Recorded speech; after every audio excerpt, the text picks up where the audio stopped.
Disclaimer. This week's episode does contain some graphic details and discussion of death.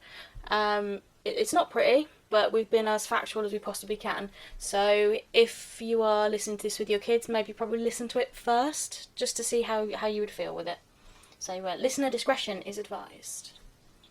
That was nice. Thanks. We sound professional. Almost. Almost. Until then. So, this week, I don't know why I clapped, sorry. This week on A Nice Cup of History, we go back to our historical roots, and we go way back in time to about 79 AD, where we're talking about one of the most famous eruptions in history, Mount Vesuvius. And as part of our ridiculous death, we're going to look at possibly the unluckiest guy in history. Stay tuned to find out why. Definitely, so let's get into it. Let's get historical. We've got a little quote for you to start it off with, and this is from the second letter of Pliny the Younger to Roman historian Tacitus. I think it does kind of set the tone for what we're getting here. We had hardly sat down to rest when the darkness spread over us, but this was not the darkness of a moonless or cloudy night, but it was just as if the lamps had been put out in a completely closed room. We could hear women shrieking, children crying, and men shouting. Some were calling for their parents, their children, or their wives, and trying to recognise them by their voices. Some people were so frightened of dying that they actually prayed for death. Many begged for the help of the gods, but even more imagined that there were no gods left, and that the last eternal night had fallen on the world. I don't want to say that's deep, but it is. Yeah. And it's really, imagine it. Yeah, it's, this whole thing, we've been as factual as we possibly can, but you can't not let emotion get in on this. No. It's one of those history topics that I think everyone around the world possibly discusses in a history lesson at school at some point. Yeah, it's there in schools, in books, in films, in TV. Definitely in the Western world, it would be hard to find someone who hasn't heard of Vesuvius and Pompeii. Yeah. And it's that perfect example of what can happen when nature bites back. Yeah. So there's nothing anybody could have done to prevent any of this. No, it's a complete Mother Nature thing that happened. Yeah. So, let's set the scene. Italy, 79 AD. The Roman Empire was in its latter days of glory. Emperor Vespasian. Yeah, it's pretty cool, isn't it? That's really cool. Emperor Vespasian. It kind of rolls off the tongue. Anyway, he died of fever. I'm so sorry. It's supposed to be a somber one, man. I didn't mean that. That's fine. Okay. Let's start again. Setting the scene. Italy, 79 AD. The Roman Empire is in its latter days of glory.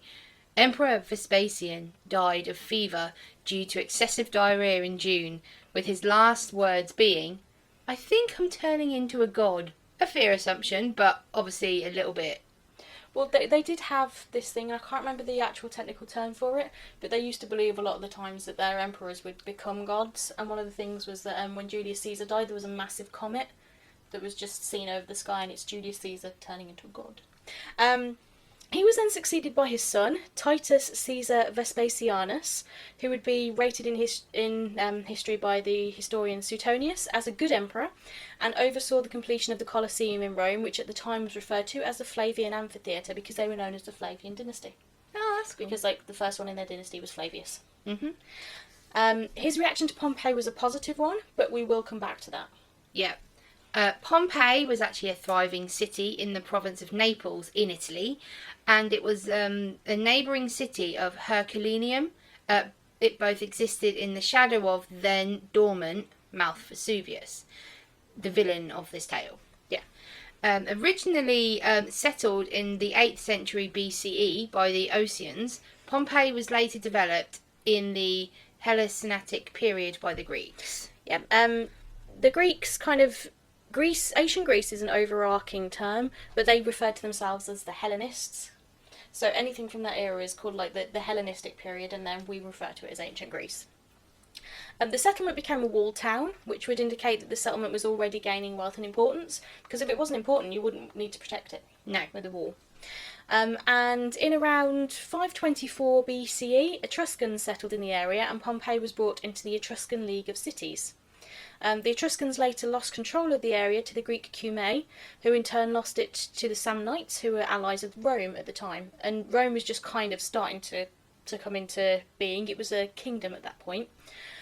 During this time, the town faced a bit of neglect and large areas began to be abandoned. Yep, and as the Roman Republic grew in strength, her orbit spread to include the Samnite lands and Pompeii. But slowly but surely, from the 4th century BCE onwards, the city again began to expand. Existing walls were strengthened and new walls were built, and streets were created to meet the standard Roman grid format. Yeah. Rome eventually took over, though the city did still retain a level of autonomy. It wasn't always a harmonious relationship, though. No, sometimes Pompey fought for Rome, such as in the Eastern conquests, and other times they rebelled, such as the Social Wars, which were about 91 to 87 BCE. You can still see the scars of some of these wars in the remaining walls of the city today. Yeah, like you can see damage done by like catapults and things on the side of the walls. Eventually, the might of Rome won out and Pompeii became a fully fledged Roman colony. It was called Colonia Cornelia Veneria Pompeianorum. They like to expand words. Yes. The people were given Roman citizenship and the main language became Latin. So the Roman Empire was very inclusive. It's like they didn't necessarily try and make you Roman. They gave you Roman citizenship and by that point you were Roman. So you still had to obey the emperor and everything, but you worship as you wanted to. Mm-hmm. It was pretty cool. Pompeii then became a major port town for goods arriving by sea for Rome or southern Italy through the use of the main arterial road, the Appian Way, which leads directly into Rome. Yeah, many new buildings were constructed during this period in the Roman style, such as an amphitheatre, the baths and the Odeon. They also had this impressive Cinero aqueduct constructed to provide this blossoming city with running water. Meanwhile, a couple of miles away, Herculaneum, named after Hercules or Heracles in the Greek, has a similar timeline. Though she was of Greek origin, which the original name Heraklion gives away, so City of Hercules, they worshipped Hercules as their founder and also the creator of Mount Vesuvius. So they believe that Hercules created Mount Vesuvius. And they believe that any volcanoes were the dominion of the god Hephaestus, who in Roman is Vulcan. Oh. The god of fire and the forge. So it all kind of wraps up, but it's trying to figure out the Greek, the Latin, the Roman, But it's where we get the word volcano and volcanologists, people who study volcanoes. I want to be a volcanologist. That just sounds cool. Yeah, I mean, they study volcanoes, not the Vulcan people from Star Trek. Oh, no. Ah. Sorry. Sorry. Star Trek reference device. Yeah. And they were also under the control, at this time, of the Samnites, which, until the Romans took over, and lost full control to the Romans in the Social War. Yeah. And, sorry. I was going to say, so basically, Pompeii and Herculaneum followed very similar timelines. Yeah.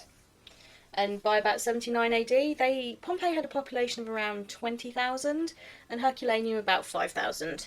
There were other little local areas around it, but those were the two main settlements that were affected. Right, so that's kind of a bit of the background of how Pompeii, I guess, came into, not into existence, but how it became kind of how we know it today. How it became Pompeii. Yeah. So, the lead up to the eruption. Pompeii is part of the Campanian region, and earthquakes are pretty common in the Campanian region, even now. Though Pompeii was no stranger to some of the stronger ones, and in around 62 AD, there was, so around about 17 years before, there was a particularly severe one, which measured about 5 or 6 on the Richter scale, and that caused considerable damage to a number of important buildings and led to fires starting across the city. The earthquake reached as far as Herculaneum and the city of Nuceria, which is about 12 miles outside of Naples itself. So it's quite a bad earthquake. Yeah. Volcanoes themselves come in 3 main varieties. You've got dormant, active and extinct. Active volcanoes will still have visible eruptions, but not always on a cataclysmic scale. But the lava is near enough to the surface to be noticeable. Yeah. Extinct volcanoes have long since erupted and their magma chambers are either empty or have completely solidified. and there is no danger of these erupting again. An example would be like your Canary Islands is a volcanic island, and it's built on an extinct volcano, as well as a lot of your Hawaiian Islands as well. Yeah. Dormant volcanoes, however, are the most dangerous. They look like any other mountain. They have rich soil that is perfect for growing crops, and they seem basically harmless. Looks can be deceiving though. Under the surface, they've got a chamber, or multiple chambers, of magma, which is molten rock that burns to a range of about 700 to 1300 degrees Celsius, which is about 1300 to 2400 degrees Fahrenheit. This officially makes magma the hottest naturally occurring substance, and it will sit there boiling merrily away beneath the surface of the mountain. Ugh. I mean, the majority of like the area around the Earth's core is magma anyway, so there's a lot of it down there. Earthquakes are caused by movement of tectonic plates beneath the surface of the Earth in the area known as the crust. These earthquakes and movements sometimes cause an opening in the magma chamber. The magma then forces its way to the surface, with the heat causing an explosion in the mountain, which is the eruption. Once it's made contact with the air on the surface, the magma begins to cool and becomes lava. So whilst it's in the mountain, it's magma. When it's out of the mountain, it's lava. It's not that much different in heat, though. No. Because the heat and the explosive force of the volcano does far more initial damage than the lava, including something called the pyroclastic flow. That scares the hell out of me. Basically, it's a cloud of ash and steam that is so intensely hot it can incinerate much in its path. It can reach up to speeds of up to 200 meters per second. And it reaches temperatures of more than 800 degrees Celsius and often precedes the lava flow. Yeah, so you get that and then you get the lava. Like, the lava is the after effect. The lava is possibly the least out of everything that you get with the volcano. But if something's falling, you can't stop it. No. And imagine just looking up and seeing, if you have the time, just stuff falling and there's nothing you can do. Running is almost futile. That is pretty much what they had to face. Ugh. The flow spreads out in all directions from the explosion of the eruption and can keep going for about 15 kilometres, but has been known to go up to 100 kilometres in some rare cases, and that depends upon the force of the eruption. If there's no gas in the magma, it will erupt as a lava flow or dome. If there are a lot of gas bubbles, it will be an explosive eruption, and it essentially rips the magma apart and instantly solidifies it into ash and pumice stone, which is then what rains down on you. Christ. So that is, I guess, not history, but the science behind a volcanic eruption. yeah, very, very brief, but Deadly. We would encourage you to read more about it, but just be aware, like, I learned about the pyroclastic flow years ago. My dad taught me about it, and it's terrifying, absolutely terrifying, honestly. And there is a good example of it in the movie Pompeii with Kit Harington. Mm-hmm. It's a good movie, but it does show the effect of the pyroclastic flow. And yeah, it's a bit of a shock. I haven't seen that movie. It's definitely on my list. It's good. It's good. I want to watch it. Yeah. I mean, watch it for the plot. Stay for the bod. Anyway. So, the eruption itself. Yeah, now we get to the heavy bit. Yeah. Because of changes in the calendars since then, we can't actually be 100% sure of the date. But it is most commonly accepted to have happened between the 24th and the 25th of August, 79 AD. There has been some increased seismic? Thank you. You know when you can't say a word? Yep. Increased seismic activity in the lead up to that event. So, morning of the 24th of August 79 AD, a huge earthquake strikes the area. It rocks it to signify that the volcano was stirring. The people there wouldn't have known this, they just thought, oh, another earthquake. Mm-hmm. However, animals would have been freaking out. They always know. Impending natural disasters always watch the animals, particularly the birds. Their instincts are to get away from that area as quickly as possible. Yeah. There were some aftershocks, but that was about it. There was very little indication to the people, aside from the animals, about what was to come later on that day. Because the pressure build up from gas in the magma following the earthquake, it was such that it had to get out. At approximately 1 p.m, So this is like later. This is in the afternoon. So they had the eruption in the morning, and everything's gone on as it would, like putting out fires, sorting out the mess from the earthquake. Sorry, and then at approximately 1 p.m., Vesuvius erupted with an incredible explosion that essentially tore apart the top of the mountain. Within seconds, a huge cloud of ash and dust had formed in the sky above the volcano. The explosion pushed this cloud up more than 14 kilometres, which is about 8.7 miles, into the atmosphere, and it was all forced up by a column of gas and debris. The cloud spread out like black ink and was so dense it blocked out the sun and turned the sky to night. This is what was recorded in the letters of Pliny the Younger. The one that you read out, and the account of quote that you read out at the beginning. Yeah, we'll come back to his account, but it gave an example of a translation at the start, as we said. So it's basically pitch black, and then came a rain of ash, rock, and lumps of solidified lava known as pumice stone. 1.5 million tons of debris per second were pushed up into the stratosphere, and that had to come down onto Pompeii and Herculaneum below. That is, per second, that is a ridiculous amount. Yeah, and it's going up, and what goes up must come down. Mm-hmm. So we're going to stick with Pompeii for a moment. 12 hours after the eruption, the column of ash and debris stretched 32 kilometres, which is 19.9 metres high. Under its own weight, it began to weaken, and around about 2 a.m. on the 25th of August, part of that column collapsed. So obviously, as we said before, the volcano erupted at 1 p.m, so this is 2 a.m, so about 13 hours afterwards. So all that time, it's been pitch black. Yeah. And ash and pumice has been raining down, and then all of a sudden, because of the sheer weight of this 1.5 million tonnes per second, it collapses. Yeah, and the collapsing column caused the surge of the pyroclastic flow down the sides of the volcano. Over 500 degrees at 350 kilometres per hour, which is 217.48 miles per hour. The fastest land mammal is a cheetah, with a recorded speed of 75 miles per hour, and a typical human can reach 28 miles per hour. So if you think about that, as a typical human can do 28 miles per hour, and this is moving at 217.48.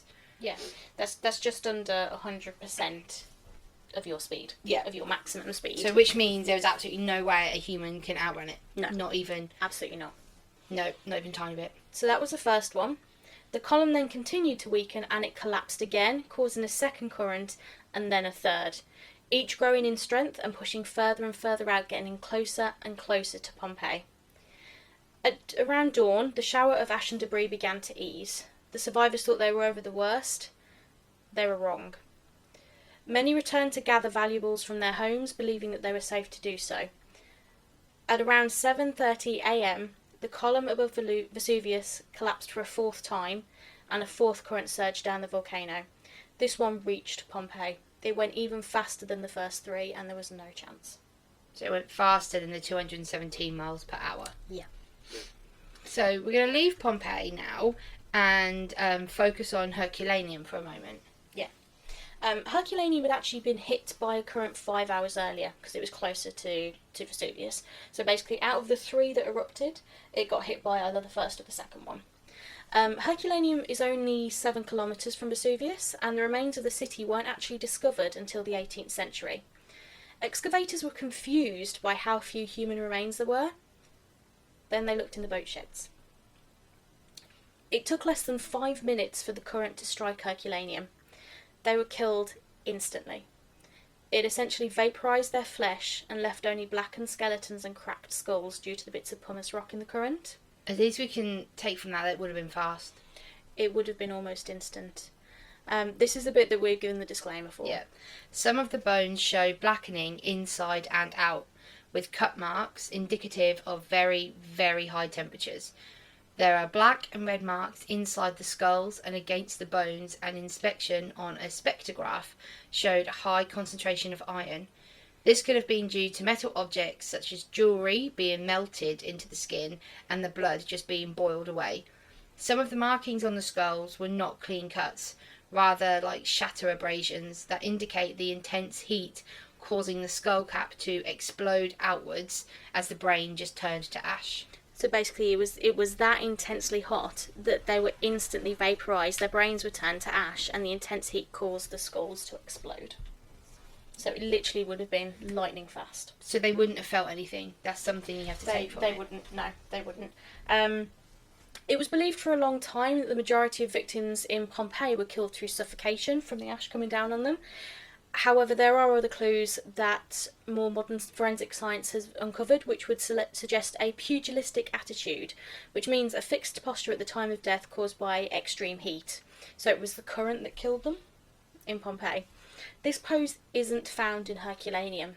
They look more natural. So instead of like forming a position where their arms are outstretched or they're in a fetal position, they literally look like they've just collapsed. The heat causes muscle fibres to contract, and the victims in Pompeii were exposed to around 200 to 250 degrees heat, so they had time to curl up to try and save themselves and get away from it before they were killed.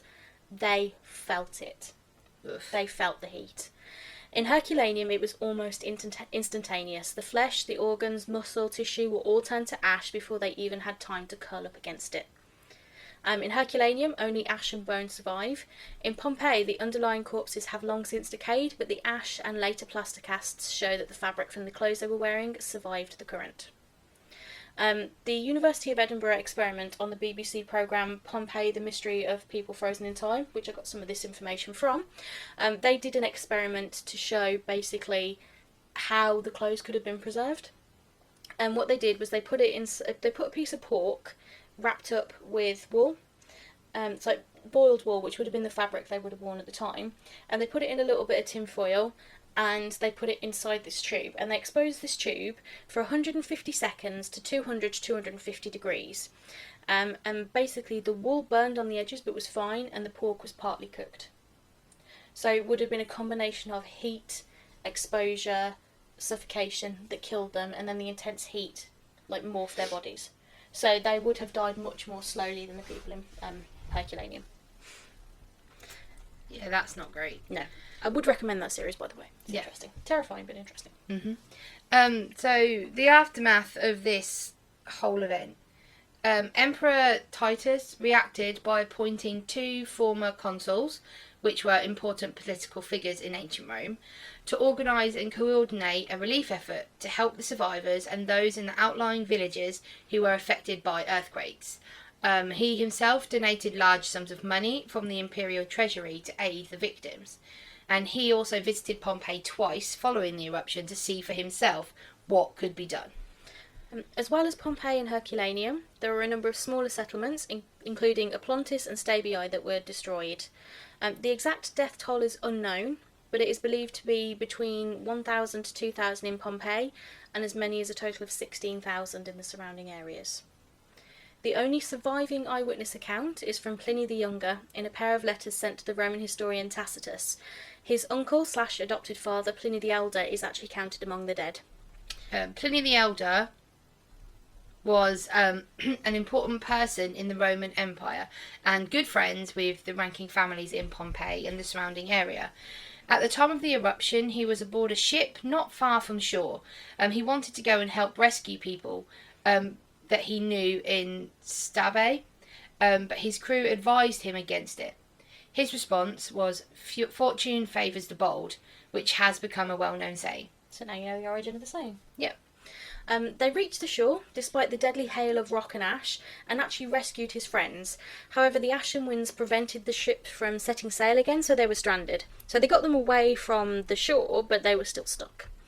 They made the decision then to leave later that evening when things had died down, and that way they could then protect their houses from the collapse. This was the wrong choice. Yep.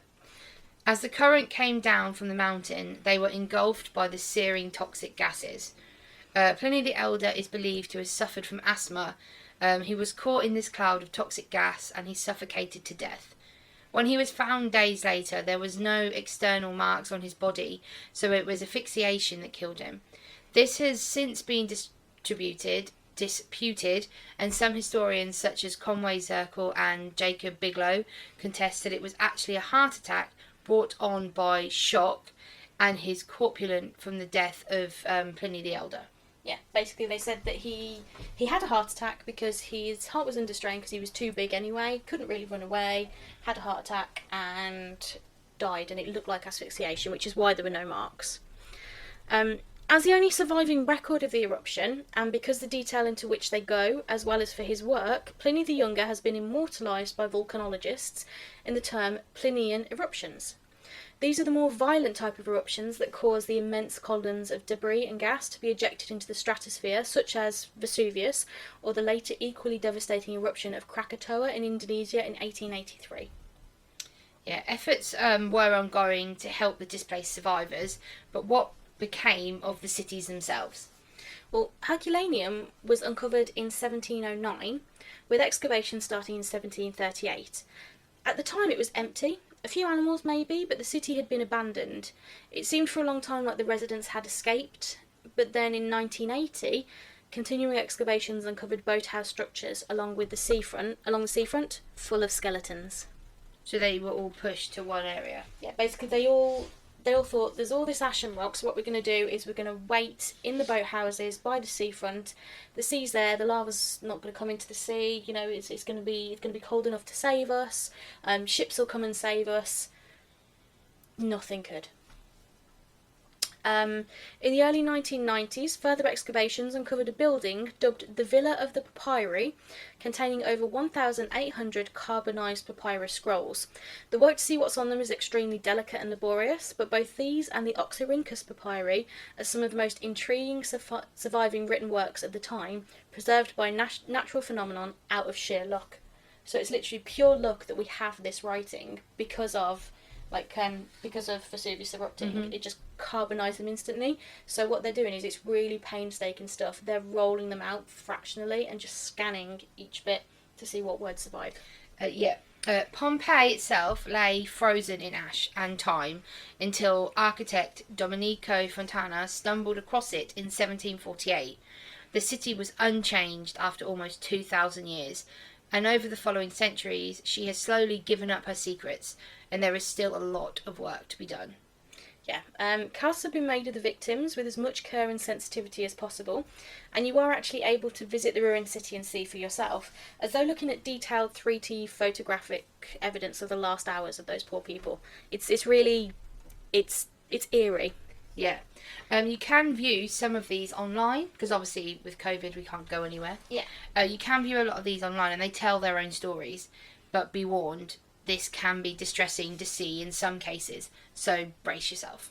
Yeah, we have actually got a picture of some of them lined up, like some of the bodies lined up where they were found, and it's probably one of the most disturbing pictures for me personally, because right at the very end is a figure that has been caught perpetually in the motion of crawling forward, as if either crawling to get away or to get to somebody.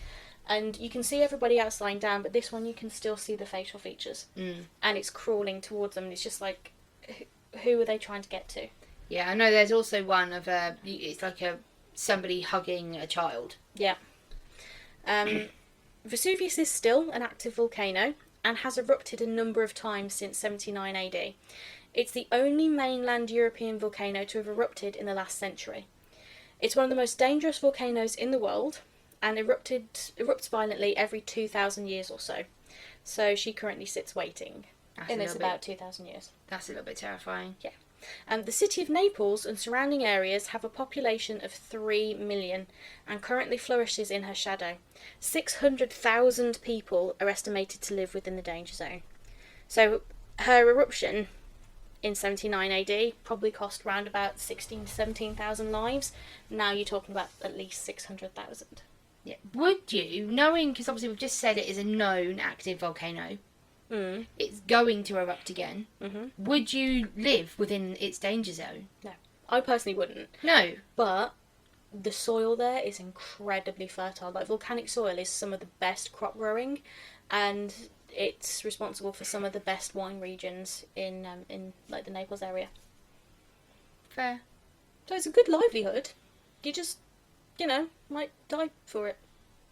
Wow. Well, that's it for Pompeii. It's dark.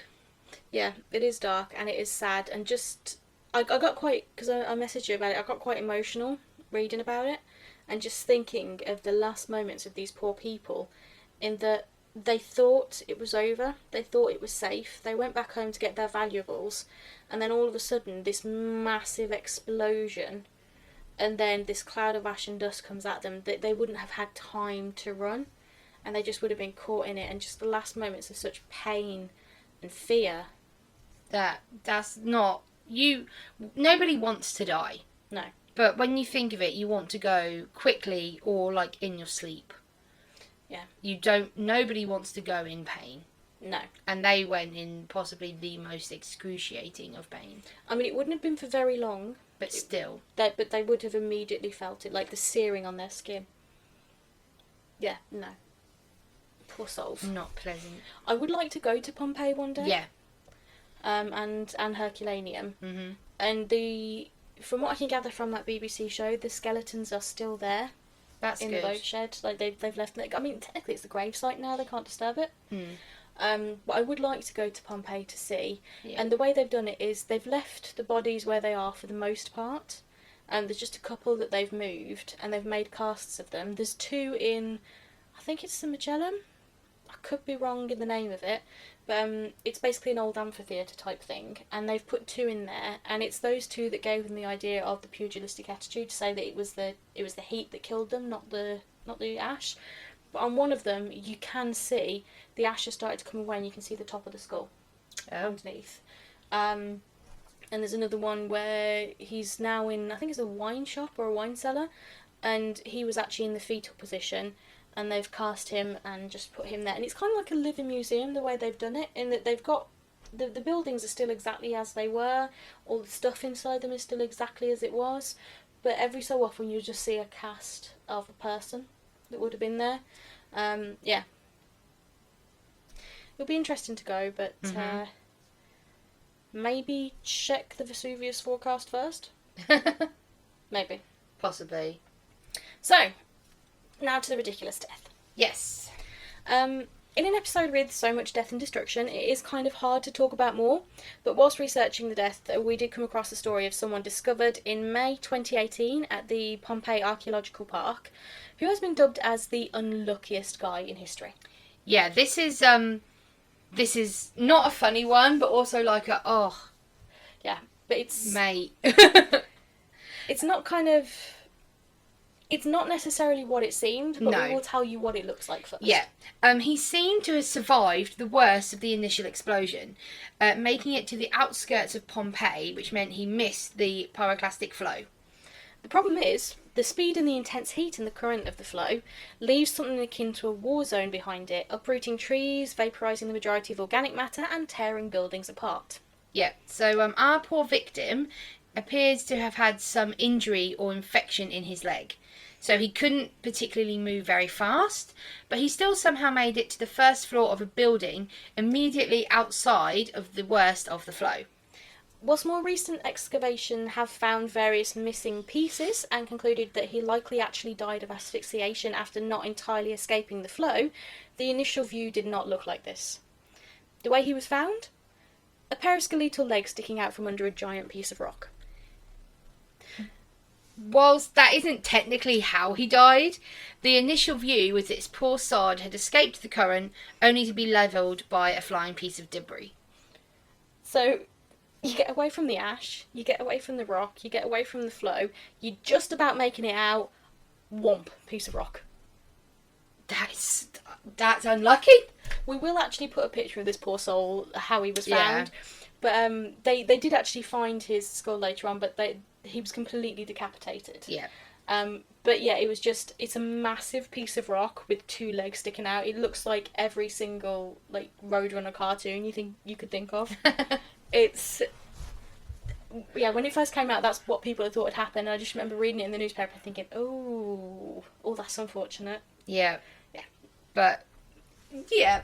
I mean, looks can be deceiving. It turns out that wasn't how he died, but still, that's unlucky. They thought that's how he died, though. Yeah, but even now, even though they know the truth, he has still been dubbed the unluckiest guy in history. Wow. So, that's it for Pompeii and Herculaneum and Mount Vesuvius. Yep. Thanks for sticking with us, and we hope you enjoyed it. Yeah, we have been doing podcasts more regularly. I don't know whether we lost a little bit of motivation last year due to all of the COVID crap. Easily done. I think everyone's kind of gone through that meh at the moment about it. But we're back, and we're hoping to get an episode out every fortnight. Yeah. At the minute. Please bear with us if we can't. Yeah. We do have stupidly busy jobs as well, and I think COVID's kind of made that worse for both of us. Yeah. But we will do what we can, and we'll try and bring some education and hopefully, aside from today, a slightly more light-hearted side of it. Yes, definitely. If you have anything that you would like us to talk about, whether it's the historical side of our podcast or the spookier side of our dark cup of history, then get in touch, because we have loads of ideas, but requests from yourselves are always welcome. Yep, we do actually have a request from an old school friend of mine, Ellie Marklow. She would like to learn about the Great Heathen Raid from the Vikings. We've already done Ivor the Boneless, but a little bit more about the Viking era. So we'll touch on that maybe at some point in the near future. Definitely. But anything else, go to our Facebook or our Instagram or our Twitter pages. Our handle is always A Nice Cup of History or A Cup of History. Yeah.